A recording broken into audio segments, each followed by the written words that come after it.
Olá a todos, eu sou o autor deste canal. Nossa história de hoje será sobre uma jovem mulher que ficou sozinha com dois recém-nascidos.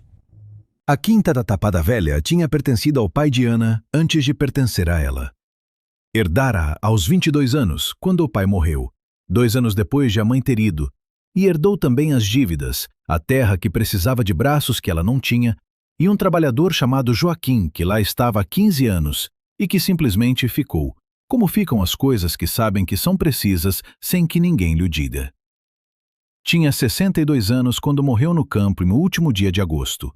O coração parou em silêncio, sem avisos, como ele próprio fizera sempre tudo. Ana só percebeu à noite, quando ele não apareceu para jantar. Foi procurá-lo com uma lanterna. Encontrou-o junto à oliveira velha, deitado de lado, com um rosto tão sereno como se simplesmente tivesse adormecido. É assim com as pessoas que se tomam como o ar. Só se dá conta delas quando desaparecem e respirar se torna mais difícil. Ana tinha 25 anos, 2 filhos com 4 meses e uma quinta de 40 hectares que, como se veio finalmente a perceber, não sabia conduzir sozinha. As crianças chamavam-se Tomás e Maria. Tinham nascido em abril e agora, em setembro, ainda não percebiam a palavra silêncio, nem a palavra espera, nem que a mãe estava de pé à beira do fogão com as pernas que não a sustentavam e que lá fora o gado berrava porque ninguém o tinha alimentado desde a véspera. Choravam, alternadamente, às vezes em simultâneo, às vezes um começava mais cedo e o outro pegava como se tivessem ensaiado. Ana amamentava um, o outro esperava, e nessa espera havia um desespero tão partido que ela às vezes começava a chorar baixinho com ele, ali mesmo, por cima da cabeça do primeiro, que mamava e não sabia de nada. O marido saíra quando ela estava no 6º mês. Não saiu sequer, simplesmente deixou de voltar. Depois mandou uma mensagem. Havia outra mulher, outra cidade, outra vida. Sem dinheiro de pensão, sem resposta às mensagens seguintes, sem mais nada. A mãe de Ana morrera 3 anos antes. O pai antes disso. Estava sozinha de uma forma tão completa e definitiva que às vezes lhe parecia que se caísse no campo como Joaquim, ninguém viria procurá-la nem ao fim do dia. Havia ainda o problema do dinheiro, que era um problema real, não de fundo, mas de semana para semana. A quinta produzia pouco sem mãos suficientes, e o que produzia mal cobria os gastos dos animais. Ela vendia ovos na mercearia da aldeia mais próxima, vendia o leite à cooperativa e com isso comprava o leite em pó para as crianças e a farinha e o suficiente para não parar. Era apertado, era muito apertado, mas era ainda. Na manhã em que Gonçalo chegou, ela estava sentada no degrau de baixo da varanda com Maria ao colo. Tomás dormia lá dentro, finalmente, depois de 2 horas de colo, e ela saíra porque já não conseguia ficar dentro de casa. Tinha a mesma camisa de anteontem. O cabelo apanhado de qualquer maneira, algumas madeixas caídas para a frente que não afastou, as mãos estavam ocupadas e não havia forças para mais. Olhava para o lado norte do campo, para a parte que devia ter sido semeada em setembro e que estava parada, escura, imóvel, como uma acusação. Sabia que era preciso fazer alguma coisa. Não sabia o quê nem como. Joaquim sempre tratara disso. Escolhia a altura, as sementes, combinava com o vizinho a máquina. Ela nunca perguntara pormenores. Pensara que haveria tempo para aprender. Não houve. O carro do Gonçalo apareceu no caminho de terra por volta das 10. Uma pick-up branca velha, polveirenta, com um espelho lateral rachado. Ela ouviu-o antes de o ver. Ergueu a cabeça, mas não se levantou. Maria mexeu-se nos braços dela, sentindo a tensão no corpo da mãe, e Ana apertou-a um pouco mais. O carro parou junto ao portão. Saiu um homem, alto, cabelo escuro, casaco de trabalho, expressão de quem vai a um sítio desagradável e já vem preparado para isso. Ana não o conhecia. Conhecia pouca gente ali. Chegara com o marido 3 anos antes, cheia de planos sobre a terra e o ar e a vida diferente da cidade, e os planos tinham ido todos embora com ele. O homem abriu o portão, atravessou o pátio, parou a 2 metros dela. Sou o Gonçalo, filho do Joaquim. Vim buscar as coisas dele. Ela acenou com a cabeça. Levantou-se devagar, com Maria ao colo, abriu a porta e ficou de lado. Ele entrou, e parou. Não por educação. Simplesmente parou. Lá dentro havia o caos daquele tipo específico que não vem da preguiça, mas da impossibilidade. Quando alguém faz tudo o que pode e mesmo assim não chega. Na mesa da cozinha havia 2 biberões. Ao lado, uma lata de leite em pó, um pouco entornado, meio limpo. No chão, junto ao sofá, havia um cobertor dobrado onde ela dormia, porque a cama do quarto estava convertida em espaço para as crianças, com 2 colchõezinhos pousados em cima. No louceiro, chávenas por lavar. Pela janela via-se as galinhas a circular no pátio onde não deviam, porque o portão do galinheiro estava aberto e ninguém o fechara. Ele viu tudo isso em poucos segundos. Depois olhou para ela. Ela não se desculpou. Não explicou. Ficou ali com a criança ao colo e olhou de volta, direita, sem lágrimas. E havia nesse olhar uma fadiga tão funda que ele sentiu qualquer coisa apertar-lhe o peito. Não era bem pena. Era mais incômodo do que pena. Onde é o quarto dele? Voz igual, quase seca. Ela apontou para o corredor. O quarto do pai era o único arrumado da casa. Cama feita, um vaso ressequido na janela, na parede um prego com um casaco de trabalho. Na mesinha de cabeceira, uma bíblia, um copo e uma fotografia numa moldura. Uma mulher de uns 40 anos a rir, a olhar para fora da câmara. A mãe. Morrera quando Gonçalo tinha 12 anos. O pai ficara sozinho com ele durante 4 anos numa casa pequena, numa aldeia pequena, saindo cedo, chegando tarde, o trabalho a servir de linguagem para tudo que não se sabia dizer de outro modo. Quando Gonçalo tinha 16, o pai viera para esta quinta, trabalho melhor, pagamento melhor, a promessa de que era temporário. Ficara 15 anos. Gonçalo visitava-o no Natal, um fim de semana aqui e ali. Telefonavam às quartas. As chamadas eram sempre sobre a quinta. O que plantara, como estavam os animais, o tempo que vinha, como se o pai tivesse encontrado ali a conversa que nunca soubera ter em casa.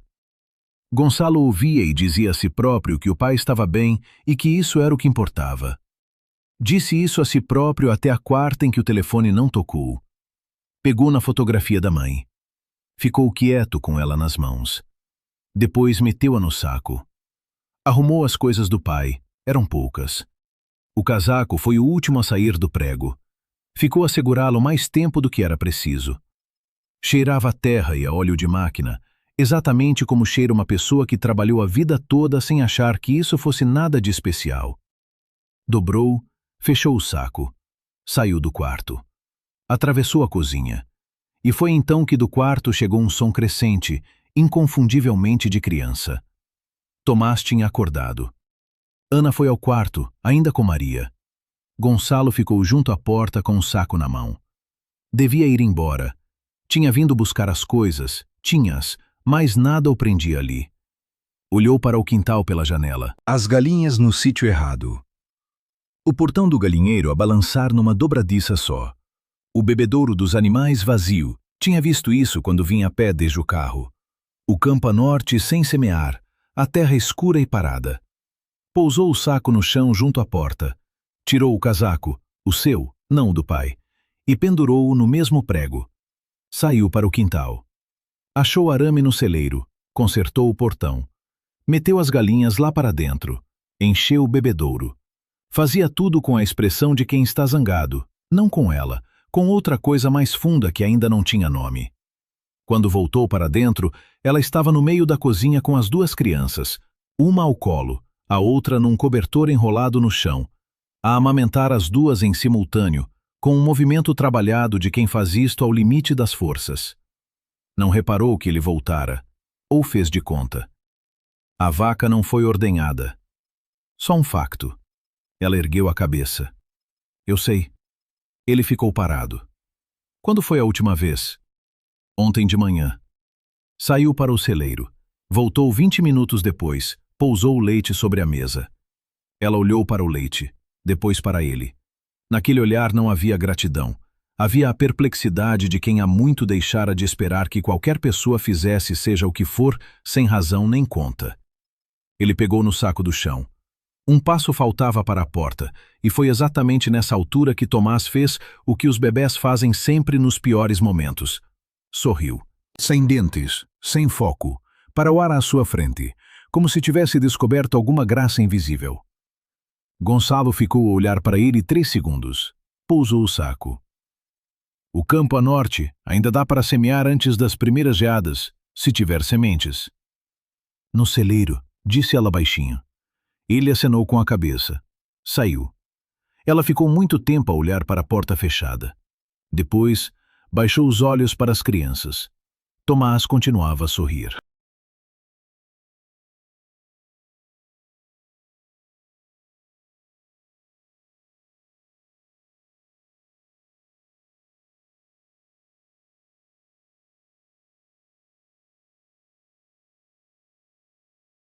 Gonçalo não disse que ficava, simplesmente ficou. Naquela tarde, semeou a parte norte do campo. Trabalhou até o anoitecer com a eficiência de quem cresceu a ver o pai fazer as mesmas coisas. Ana preparou o jantar, caldo, pão, o que havia, e pôs um prato a mais na mesa sem perguntar. Ele sentou-se, comeu, agradeceu com um aceno de cabeça. Depois lavou o seu prato, pô-lo a escorrer e foi para o quarto do pai. Não perguntou se podia. Ela não disse que podia. Nenhum dos dois falou sobre isso. Foi assim o primeiro dia, e o segundo, e o terceiro. Na segunda manhã, ele levantou-se antes dela. Quando Ana saiu do quarto com Tomás ao colo às 6:15, olheiras de quem dormiu 3 horas intercaladas, encontrou o café feito. Apenas isso. A cafeteira no fogão e 2 chávenas sobre a mesa. Ele já estava lá fora. Ela ficou um momento junto à mesa com a criança ao colo, a olhar para as chávenas. Havia qualquer coisa naquilo difícil de receber. Não a bondade em si, mas a sua precisão. Ele não fizera nada demais. Fizera exatamente o que era preciso, sem perguntar. Ela estava habituada a pedir e não receber. Estava habituada a não pedir e fazer tudo sozinha. Não estava habituada a que as coisas estivessem feitas quando acordava. Bebeu o café de pé, com Tomás aninhado no braço esquerdo. Maria dormia ainda. Era a que adormecia mais rápido e dormia mais fundo, calma, como se soubesse que havia tempo para tudo. Tomás era o contrário. Acordaba de repente, con urxencia, como se o mundo non pudese esperar. Ana pensaba ás veces que eran diferentes porque un nasera a sentir o que viña aí e o outro aínda non. Non era un pensamento racional, mas ás 4 da mañá os pensamentos non precisan de ser racionais. No terceiro día ele consertou acerca do pasto que estaba partida desde jullo. Ana encontrara esa nota no caderniño de capa verde escura que descubrira na gaveta da mesiña de Joaquín depois da morte dele. Un caderno cheio de letra miúda e inclinada, con listas de coisas por facer, datas de tratamentos dos animais, notas de cuando plantar o que e por qué. Lera-o 2 veces sentada á mesa da cociña con María ao colo, e non percebera metade. Había ali un vocabulario que non era o seu, referencias a ciclos que non recoñecía, unha lógica de terra que viña de décadas de atención a un sitio específico. Cando viu Gonçalo a consertar a cerca, parou a distancia. Ele non sabía do caderno. Facía aquilo porque vía que era preciso, da mesma forma que o pai fixera sempre, porque había unha relación con a terra que entraba pelos ollos e saía pelas mãos sen precisar de explicación. Ela ficou a ollalo durante un tempo. Depois entrou en casa, abriu a gaveta, tirou o caderniño e deixou sobre a mesa da cociña. Encima, á vista, como quen deixa unha pregunta sen a facer en voz alta. A noite ele encontrou o caderno na mesa. Ana estaba a dar o baño a María no alguidar da casa de baño, con Tomás nun cobertor no xamo ao lado e non o vía da cociña. Ouviu o barullo da cadeira ser puxada. Ele sentouse, abriu o caderno. Ela soube porque o ton do silencio mudou. Ficou máis pesado, máis cheio de algo que non era tristeza, mas que se lle asemellaba. Acabou o baño de María, foi para o cuarto. Cando voltou para preparar o leite de Tomás, ele estaba con os cotovelos na mesa e a cabeza inclinada, a olhar para a madeira. O caderno estaba fechado á súa frente. Ela non dise nada. Preparou o biberón. Había entre os dois algo que non era conversa, mas que funcionaba como tal. Só ao 5º día é que falaron verdadeiramente. Sopa ao almoço, feita con o que había na horta. Ele serviuse, ela serviuse, sentáronse un de cada lado da mesa grande. Tomás dormía no cuarto, Maria no cobertor do chão. Comeram em recolhimento durante um bocado. Depois ele disse, sem levantar os olhos do prato: "O meu pai gostava muito desta quinta." Não era uma acusação. Era uma afirmação pousada sobre a mesa, à espera de ver o que a outra pessoa fazia com ela. Ana olhou para a sopa. "Eu sei. Eu também gostava dele." Pausa. "Nunca lhe disse. Achei que havia tempo." Houve um momento comprido. Lá fora o vento movia as folhas da oliveira, um som seco e ritmado. "Ele não precisava que dissesses", disse Gonçalo por fim. "Ele sabia." Ana não respondeu. Mas o nó que engoliu com a colher seguinte era visível mesmo para quem não estivesse a prestar atenção, e Gonçalo estava. Nessa noite, depois das crianças adormecidas, Ana sentou-se na varanda pela primeira vez em semanas, sem uma criança ao colo ou um trabalho urgente nas mãos. Olhou para o campo. A noite estava fria, mas limpa. O céu cheio de estrelas, dessa forma que só acontece no campo, quando o escuro é escuro a sério. Ouviu a porta atrás de si. Gonçalo sentou-se no degrau de cima, ela no de baixo. Ficaram assim. Ele um degrau acima, ela um abaixo, os dois a olhar na mesma direção. Não falaram. Mas havia ali algo que era diferente de todos os dias anteriores. Era o primeiro momento que não pesava.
Ao fim de 10 dias, Ana percebeu que Gonçalo estava zangado. Não com ela, ou não só. Com algo que ainda não tinha nome, mas que estava ali, debaixo da superfície de todos os gestos, como uma pedra no fundo de um rio. Trabalhava com uma intensidade que ia além da necessidade. Havia manhãs em que a partia lenha durante 1 hora, muito mais do que era preciso, com uma força que não era eficiência, mas outra coisa. Havia momentos em que estava a consertar algo no celeiro e ela passava e via o queixo cerrado, os braços tensos, o olhar naquele lugar interior onde as pessoas vão quando estão a resolver uma questão que não é técnica. Ela reconhecia esse olhar. Encontrava-o no espelho há meses. Uma tarde, enquanto ele consertava a bomba de água, ela aproximou-se. "Posso ajudar?" "Não." Resposta seca, não hostil. Ela ficou. Ele continuou. "O teu pai disse-te algo sobre esta quinta?" Perguntou ela depois de um longo momento. Ele parou. Não se virou. "Disse que era boa terra. Disse que a dona merecia melhor sorte." Ana não respondeu de imediato. O sol estava baixo. A luz daquela cor de fim de tarde que faz o campo parecer pintado. "Eu não soube tratá-la. A terra." Ele voltou ao trabalho. "A terra trata-se todos os dias. Não é uma questão de saber." Ana olhou para o campo. "Ele nunca me deixou aprender. Não porque não quisesse, porque era mais rápido fazer ele próprio." A chave de fendas parou. "O meu pai era assim", disse Gonçalo, e havia nessas 4 palavras um peso que não era sobre Ana nem sobre a quinta. A zanga verdadeira veio 3 dias depois. Tinha sido uma noite má. Maria com cólicas, o que significava que Ana também passara a noite sem dormir. Às 11 da manhã, e entornou o leite que tinha acabado de aquecer para o biberão de Tomás. O leite escorreu pela bancada e pelo chão, e ela ficou parada a olhar para isso 3 segundos, e depois sentou-se no chão da cozinha, com as costas contra o armário, a olhar para nada. Não chorava. Estava para lá do choro. Gonçalo entrou pela porta do quintal, viu-a, parou. O que foi? Ela apontou para o leite. Ele pegou num pano, limpou-o, aqueceu mais leite, preparou o biberão, fez tudo sem dizer nada. Quando pôs o biberão na mão dela, ela disse: "Por que é que ficas aqui?" A voz saiu mais dura do que pretendia, não de agressividade, mas de esgotamento, que às vezes parece a mesma coisa. "O que queres dizer?" "Vieste buscar as coisas do teu pai. Já as tens. Por que é que ficas?" Gonçalo ficou a olhar para ela. Havia no olhar dele algo que ela não conseguiu ler completamente. Não era raiva, não era mágoa. Eram talvez as duas coisas antes de se separarem. "Porque o meu pai morreu aqui, a trabalhar para ti, a tratar da tua terra." A voz estava quieta, mas as palavras não eram quietas. "E quando cheguei esta quinta estava..." Parou, recomeçou. "Ele trabalhou aqui 15 anos. E quando fui cá à casa vê-la, ela nem sabia o que ele fazia." Ana sentiu as palavras como um golpe, não porque fossem injustas, mas porque eram verdadeiras. A verdade que ela própria se dizia às 3 da manhã. "Tens razão", disse ela sem hesitar. "Eu não sabia. E essa falta é minha." Gonçalo não esperava isso. Ficou parado. "Mas o teu pai ficou porque quis", continuou ela. "Ninguém o obrigou, e sabia que eu não sabia, e ficou na mesma." Houve uma pausa comprida. De dentro do quarto, Tomás começou a chorar. Ela levantou-se, pegou no biberão que ele tinha preparado. Parou junto à porta. "Podes ir embora quando quiseres. Nunca te pedi para ficar." Entrou no quarto. Ele ficou na cozinha, com o pano na mão e o cheiro a leite ainda no ar. Nessa noite não jantaram juntos. Ela comeu no quarto com os bebés. Ele comeu sozinho à mesa grande. Ouvia-a mexer-se pelo quarto. Ouvia a voz dela a falar baixinho com as crianças, aquela voz específica das mães para os filhos pequenos, mais suave e contida, como se o volume do mundo inteiro tivesse de baixar. Lavou os pratos, os seus e os dela que encontrou no louceiro. Apagou as luzes da cozinha. Ficou sentado no quarto do pai no escuro. Depois abriu o saco, ainda fechado no canto, e tirou a fotografia da mãe. Pousou-a na mesinha de cabeceira, na mesma posição em que estivera antes. Não havia razão nenhuma para fazer aquilo, mas fê-lo. De manhã, quando Ana saiu do quarto com Tomás, o café estava feito. Novembro chegou com chuva fina e constante. Daquele tipo que não parece grande coisa, mas que encharça a terra devagar e deixa tudo com um peso diferente.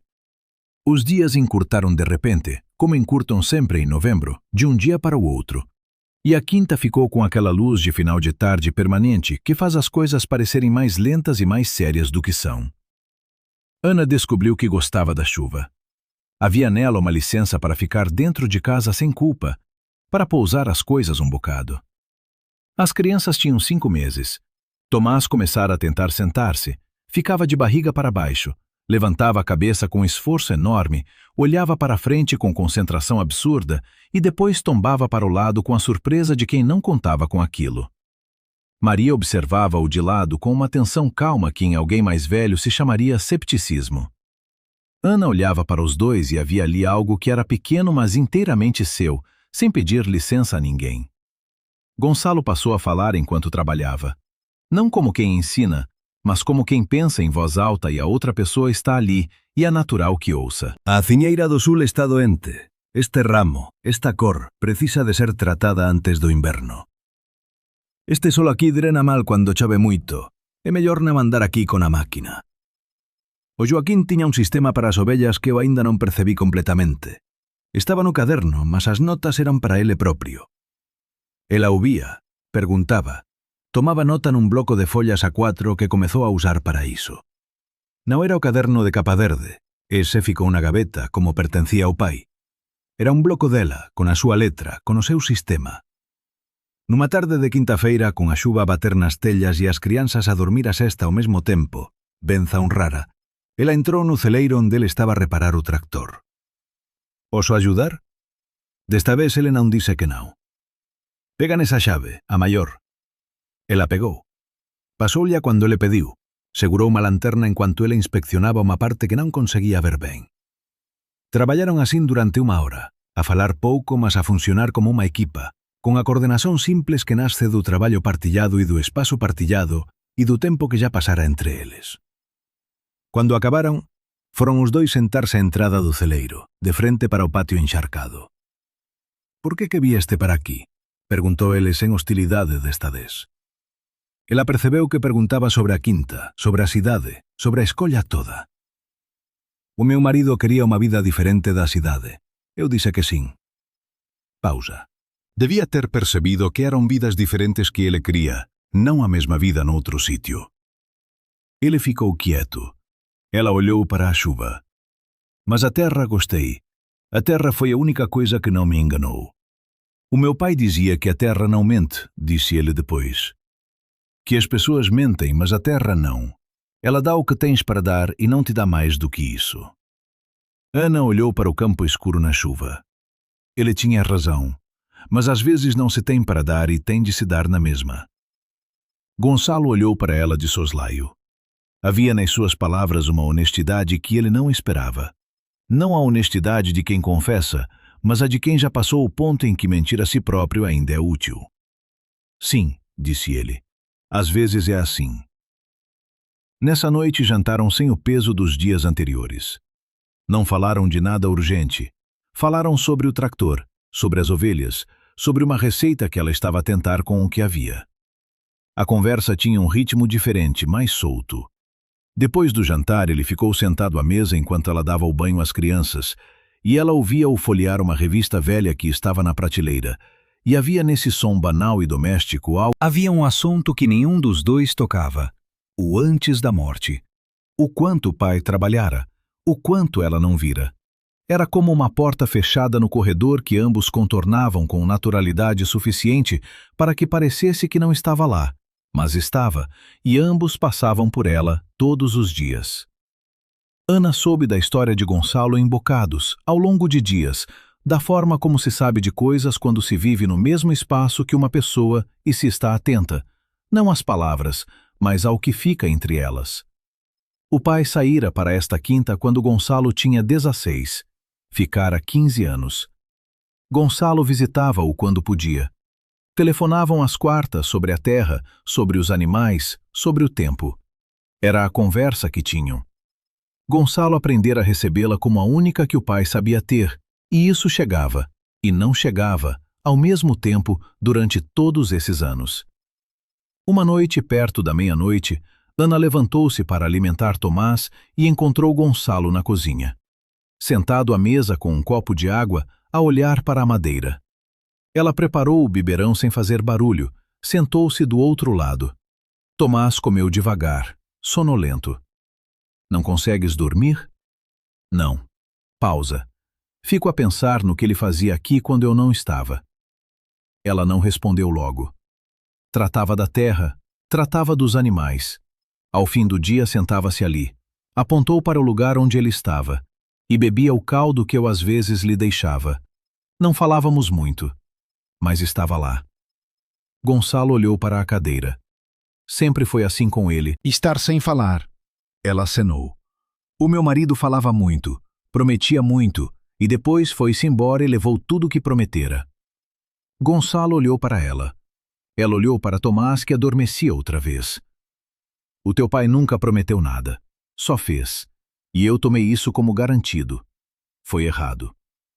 Era uma confissão que ela não fizera para ele, fizera para si própria em voz alta, naquela cozinha àquela hora, porque havia certas coisas que só se conseguiam dizer de noite, quando o cansaço baixa as defesas. Eu fui igual, com ele. Ana olhou para Gonçalo. Não é a mesma coisa. É. Ela quis argumentar. A patroa tem obrigações diferentes do filho. Mas não o fez. Porque era noite, e Tomás dormia, e o que havia entre eles naquele momento não era sobre culpa. Era sobre o mesmo buraco que cada um tinha em sítios diferentes e que tinham estado a fingir que era só uma sombra. Ele deixou-te o caderno? Perguntou ela depois. Há uma parte sobre as ovelhas para dezembro que não percebi. Gonçalo foi buscá-lo. Sentaram-se lado a lado com o caderno aberto entre eles. Ele explicou. Era sobre a cobrição, sobre o ciclo, sobre o que o pai marcava e por quê. Ela ouvia e perguntava. A cozinha estava quente, lá fora estava frio. Ficaram assim mais de 1 hora. Ele a explicar o caderno do pai, ela a perceber pela primeira. O carro que apareceu na 4ª semana de novembro era novo e caro, com aquela limpeza que acontece quando se paga para isso. Ana estava a estender a roupa quando o ouviu. Reconheceu-o antes de ver. Havia no interior dela algo que fez o que faz quando reconhece um perigo específico que já conheceu antes. O carro parou junto ao portão e Diogo saiu. Não mudara muito. Um pouco mais gordo, cabelo mais curto, óculos novos. Tinha o ar de quem está satisfeito com a vida que escolheu, que é diferente do ar de quem é feliz. É mais compacto, mais defendido, como de quem aprendeu a não olhar para certas coisas com demasiada atenção. Abriu o portão sem tocar, entrou no pátio com as mãos nos bolsos. Ana. Diogo. Ela não se mexeu do varal. Ele parou a meio do pátio, olhou para a quinta, olhou para ela. Vim ver como estavas. Estou bem. E os miúdos? Também. Havia nessa visita algo que ela reconhecia, o mesmo cálculo de sempre, embrulhada em preocupação. Ele não viera por ela, viera verificar. Verificar o que ficara, o que podia ainda reclamar. Nos meses em que não aparecera, o advogado dela descobrira que Diogo mantinha uma questão aberta sobre a partilha da quinta, não com urgência, mas como quem guarda um trunfo. Posso entrar? Ela ia responder quando ouviu a porta do celeiro. Gonçalo saiu com as mãos a limpar num pano. Parou ao ver o carro. Olhou para Ana. Ela olhou para ele. 2 segundos de olhar que continham uma pergunta e uma resposta sem palavras. É o pai deles, disse ela. Gonçalo ficou onde estava, encostado ao celeiro. Simplesmente estava ali, naquele espaço, presente. Diogo olhou para ele, depois para Ana. Havia na leitura que fez uma conclusão rápida e incorreta que ela viu acontecer e não se deu ao trabalho de corrigir. Entrou. Viu as crianças, Tomás acordado, Maria a adormecer. Ficou de pé a olhar para eles com o ar de quem não sabe bem como segurar um bebê. Tomás olhou para ele com os olhos abertos, sem sorrir. Maria não acordou. Estão bem, disse ele, como se fosse um relatório. Estão. Pausa. Ana, eu gostava que... Não. Ela disse a palavra antes de ele acabar. Não sabia exatamente o que ia dizer, mas não havia versão daquela frase que ela quisesse ouvir. Os miúdos ficam bem. O advogado sabe como chegar a mim para o resto. Podes ir. Ele não foi logo. Andou pelo quarto, olhou para as coisas. Antes de sair, parou na porta da cozinha. Viu o bloco de notas dela e o caderno de capa verde ao lado. Viu o casaco de Gonçalo no prego. Viu as 2 chávenas na banca. Fez a leitura daquele cenário que ela sabia que estava a fazer. Liga-me, disse à saída. Ela não respondeu. Ouviu o carro arrancar, afastar-se pela estrada de terra, o motor a desaparecer na distância. O pátio ficou quieto. Tomás começou a chorar no quarto. Dezembro chegou com geada de manhã cedo, a terra a ranger sob os pés antes de o sol a desfazer, e dias curtos que acabavam antes de se ter feito tudo o que era preciso. As crianças tinham 5 meses e meio.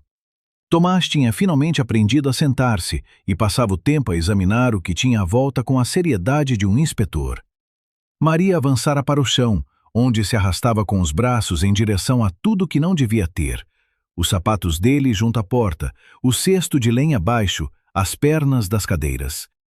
Era preciso ter olhos em todo lado, e isso era a melhor razão para ter olhos em todo lado que Ana alguma vez tivera. As ovelhas entravam na época marcada no caderno do pai. Havia tratamentos a fazer, observações a registrar, um ritual de dezembro que Joaquim repetira 15 anos e que agora era preciso continuar. Gonçalo explicava enquanto trabalhava. Ela fazia, anotava, perguntava. Havia dias em que eram horas no pasto a falar só de trabalho. Aquela ali está bem. Esta precisa de olhar. Deixa passar esta, a outra primeiro.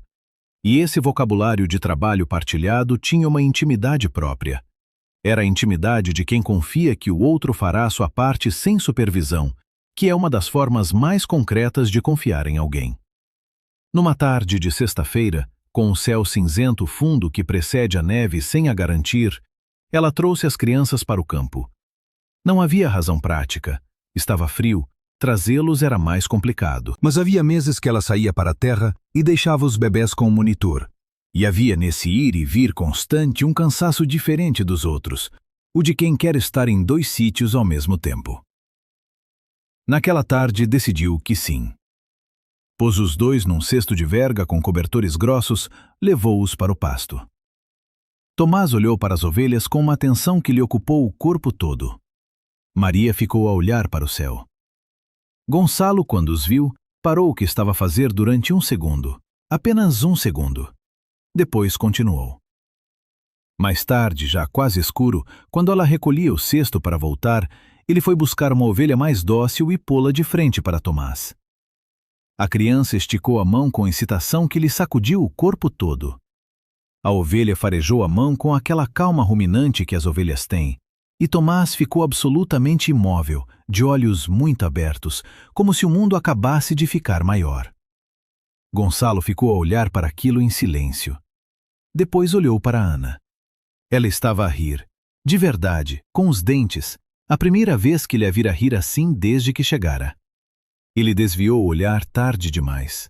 Ela viu-o desviar. Nenhum dos 2 disse nada. Nessa noite nevou.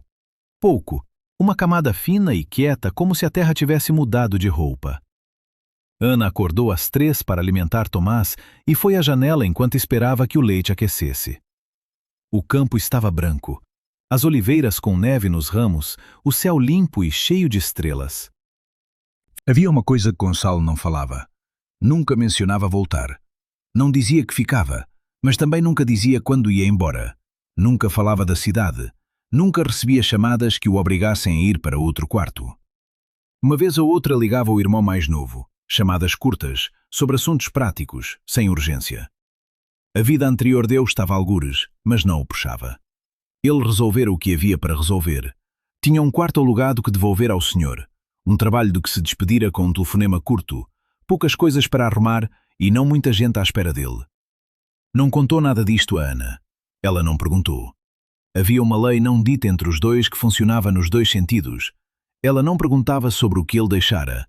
Ele não perguntava sobre o que ela esperava. Era uma lei de proteção mútua que permitia que as coisas fossem o que eram sem terem de ser nomeadas antes de serem sólidas o suficiente para aguentar o peso de um nome.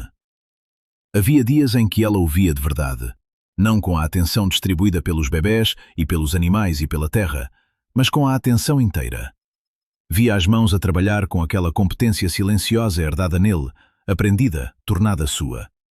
Via a forma como ficava de pé a olhar para o campo quando estava a pensar, o peso do corpo num pé, os braços cruzados, a atenção absorta na terra à sua frente. Via como era com as crianças, sem doçura performativa, sem o exagero de quem quer mostrar que é bom com bebês, mas com uma seriedade prática que as tratava como pessoas com preferências e vontades próprias. Havia uma tarde em que ela chegara do pasto mais cedo do que esperava e encontrara Gonçalo sentado no chão da cozinha. No chão mesmo, de costas contra o armário, com os 2 bebés no cobertor à sua frente, a fazer um som ridículo com a boca, um farfalhar de lábios que não fazia sentido nenhum. Os 2 estavam completamente presos naquilo, a olhá-lo como se fosse o espetáculo mais fascinante que alguma vez existira. Ele fazia o som, parava, os bebés esperavam, ele fazia outra vez. E Tomás deu o seu primeiro riso verdadeiro, aquele de ar que é mais surpresa do que alegria, e Maria a seguir, mais admirada de si própria do que dele. Gonçalo fez o som mais uma vez, deliberadamente, só para ouvir o riso outra vez, com a expressão de quem descobriu um segredo muito simples e ficou satisfeito com ele. Ana ficou à porta sem fazer barulho. Quando entrou, ele viu-a. Não se envergonhou. Deixou apenas o riso descer devagar, como se percebesse que não havia razão para o esconder. Nessa noite, depois do jantar, ela lavou os pratos e ele enxugou, uma divisão que acontecera sem ser discutida, como tudo o que se estabelecera entre eles. Estavam de costas para a cozinha, frente à bancada. Ela disse: "Tens alguma coisa que te espera?" A voz saiu quieta, sem entonação carregada, como se perguntasse sobre o tempo. Ele pousou o prato que estava a enxugar. Não, há muito que não tenho. Pausa. Ela continuou a lavar. Eu tinha, ou achava que tinha.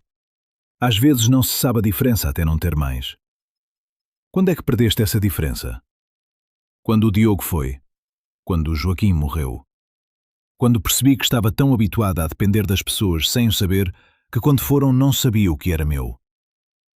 Ele ficou quieto. E agora? Agora estou a aprender. Ela pousou o último prato. Enxugou as mãos. Virou-se. Ele estava a olhá-la, não com a avaliação contida do princípio, mas com algo mais aberto, mais honesto, que ela não lhe conhecia. Ela não disse mais nada. Foi verificar os bebés. Mas quando saiu da cozinha, havia nela algo que ficara diferente, como fica o ar depois de uma janela aberta, mais real, impossível de desfazer.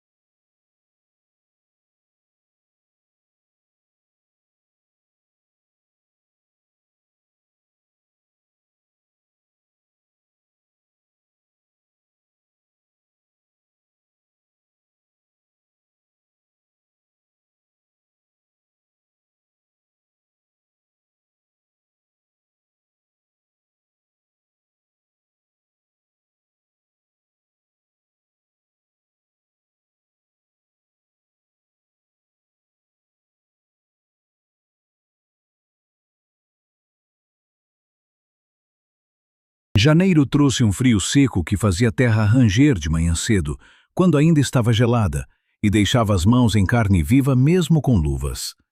Era o mês mais exigente da quinta, pouco a colher, muito a manter, os animais a precisar de mais cuidado, o campo a descansar com aquela passividade enganosa que não é descanso, mas preparação. Gonçalo ensinara-lhe isso. A terra em janeiro não está parada, está a fazer o que não se vê, e o trabalho do agricultor em janeiro é ter paciência com o que ainda não é visível. Ana acordava agora sem o alarme da exaustão. Não porque dormisse mais, as crianças ainda acordavam de noite, Tomás mais do que Maria, mas porque o sono que tinha era diferente. Era o sono de quem tem o dia organizado, que é diferente do sono de quem cai da fadiga sem saber o que amanhã traz. Havia uma rotina na quinta que era deles dois, construída ao longo de meses sem ser planeada, com uma lógica que vinha do que a terra precisava e do que cada um sabia fazer, e do que cada um aprendera a deixar ao outro sem sentir que perdia terreno. As crianças tinham 6 meses. Tomás descobrira que conseguia pôr-se de joelhos e passava os dias a tentar perceber o que fazer a seguir. Balançava para frente e para trás com uma concentração enorme, como se estivesse a resolver um problema de engenharia. Maria tinha começado a arrastar-se com os braços, lentamente, com método, invariavelmente em direção a qualquer coisa que não devia ter. Era preciso ter olhos em todo o lado. Mas era a melhor razão para ter olhos em todo lado que ela alguma vez tivera. Numa tarde de janeiro, ela estava a fazer pão. Aprendera a fazê-lo na quinta, com a farinha que guardava, com o forno a lenha que Gonçalo arranjara em novembro. Estava a sovar a massa com as mãos quando percebeu de repente, sem aviso, que estava bem. Não era um bem relativo, não bem para o que tem passado ou bem dadas as circunstâncias. Era um bem de base, aquele que se reconhece porque é a ausência de um peso que se carregou durante tanto tempo que se esqueceu que existia. Ficou parada sobre a massa. A cozinha estava quente, os bebés estavam ali, o pão ia ficar pronto, e lá fora Gonçalo estava a trabalhar e ia entrar a qualquer momento. Era tão simples. Era tanto. Ele entrou. Bateu os pés na soleira, pendurou o casaco. Viu-a parada sobre a massa. Está tudo bem? Está, disse ela. E desta vez era mesmo. Nessa tarde, enquanto o pão cozia, sentaram-se à mesa com o bloco dela e o caderno do pai a fazer o plano de fevereiro para a terra. Era a primeira vez que planeavam juntos. Antes ele dizia o que havia a fazer, ela executava. Desta vez era diferente. Ela tinha opiniões, perguntas nascidas de meses de observação, e Não houve um momento. Foi assim com tudo entre eles, sem momento único, sem cena de chegada ou de ruptura. Havia simplesmente um antes e um depois, com a linha entre os dois feita de coisas pequenas que juntas faziam um todo. O casaco dele estava no prego junto ao dela. As chávenas eram sempre duas, sempre do mesmo lado da mesa. Quando ela saía para o campo, ele ficava com as crianças sem que isso precisasse de ser pedido. Quando ele trabalhava em algo que precisava de mais do que 2 braços, ela aparecia porque sabia quando era preciso. Era essa a linguagem deles, não as palavras, mas o saber onde estar. Fevereiro trouxe os primeiros sinais de primavera. A terra começou a mudar de cor, do castanho fechado do inverno para aquele verde cinzento tenso de quem está prestes a acontecer. As ovelhas que tinham sido cobertas em dezembro mostravam já a barriga redonda. As amendoeiras, havia 3 no limite sul do campo, floresceram numa semana inteira, do nada, como floresceram sempre, sem pedir condições especiais, apenas com o tempo que era o delas. Ana viu-as uma manhã, de caminho para os animais, e parou. Ficou ali com Maria amarrada ao peito, a olhar para as flores brancas contra o céu frio. Havia naquilo algo que ela não sabia nomear completamente. Era gratidão, era talvez a versão adulta da esperança. Era o reconhecimento de que as coisas voltam mesmo quando parece que não voltam. Gonçalo encontrou-a ali quando saiu do celeiro. Ficou a alguma distância. O meu pai plantou-a do meio, disse. A maior. Ana olhou para ela. Quando? No primeiro ano que estava cá. Disse que uma amendoeira demora 20 anos a estar no seu melhor, que estava a plantar para outros. Ela ficou em silêncio. A árvore tinha agora 15 anos, plantada por um homem que viera para esta terra jovem ainda, que tratara dela durante 15 anos e nunca vira o fruto que ela daria quando chegasse ao seu melhor. Ele viu-a florescer? Algumas vezes, mas disse que não era a mesma coisa, que o melhor ainda estava para vir. Ana ficou quieta durante um longo momento. Havia na história da amendoeira algo que era sobre muito mais do que a amendoeira, e os dois sabiam, e nenhum precisou de o dizer. Março chegou com chuva e sol alternados, e Maria deu os primeiros passos, agarrada à calça de Gonçalo, com a concentração de quem não tem margem para o fracasso. Abril chegou com calor súbito, e Tomás deu os seus, a meio da cozinha, sem aviso, como se simplesmente tivesse decidido que era aquele o dia. Ana gravou os dois nos olhos com a atenção que as mães têm para os momentos que sabem que não voltam. Não com câmara, não com telemóvel, mas com a atenção inteira, que é a forma mais honesta de guardar as coisas. Havia tardes em que as crianças já dormiam e a quinta estava quieta e eles ficavam na varanda. Ela no degrau de baixo, ele no de cima, como na primeira noite, mas com o peso completamente diferente. Había noites en que conversaban durante horas sobre coisas sem urgência, sobre o que plantar onde, como correu o día, uma historia que ela ouvira na radio, algo que o pai dele dissera uma vez e que ele agora entendia quando antes não entendera. E havia noites em que não conversavam nada, e era igualmente completo. Havia uma tarde de abril em que ela estava a regar a horta e ele estava a aparar a sebe do lado leste e as crianças estavam no cobertor no pátio entre os dois. E havia pássaros, havia o cheiro da terra molhada, havia o sol daquela altura do ano que já aquece a sério, mas ainda não queima. Ela ergueu os olhos da horta e viu-o, de costas, as mãos a trabalhar, os ombros conhecidos, o lugar que ele ocupava no espaço tão familiar que ela não conseguia imaginar aquele espaço de outra forma. Ele virou-se naquele momento, como se tivesse sentido, e os olhos deles cruzaram-se por cima das crianças, por cima da terra entre eles. Não havia nada para dizer que aquele olhar não dissesse melhor. À noite, depois das crianças adormecidas, Gonçalo foi à gaveta da mesinha e trouxe o caderno de capa verde para a mesa da cozinha. Pousou-o entre eles. Ela olhou para ele. Acabei de perceber tudo o que o meu pai escreveu aqui, disse. Percebi hoje, no campo, quando estava a fazer o que ele descrevia.